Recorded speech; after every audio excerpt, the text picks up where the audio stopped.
நீர்வளங்கள் ஊழியர்கள் நாளை நாடளாவிய ரீதியில் தொழிற்சங்க நடவடிக்கையில் ஈடுபட தீர்மானித்துள்ளதாக நீர்வளங்கள் தொழிற்சங்க ஒன்றியம் தெரிவித்துள்ளது.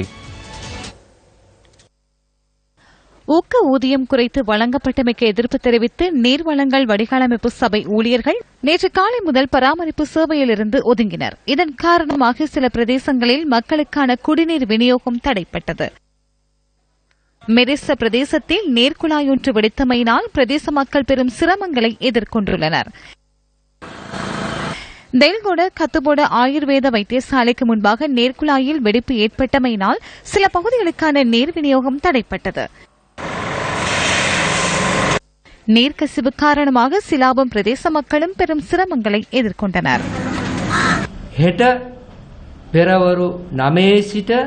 நாளை காலை 9 மணியில் இருந்து 12 மணி வரையான காலப்பகுதியில் நாடளாவிய ரீதியில் தொழிற்சங்க நடவடிக்கையில் ஈடுபட உள்ளனர். நுகர்வோர் சேவைகளும் இடம்பெறாது. நாளாந்த பராமரிப்பு சேவைகள் எதுவும் இடம்பெறாது.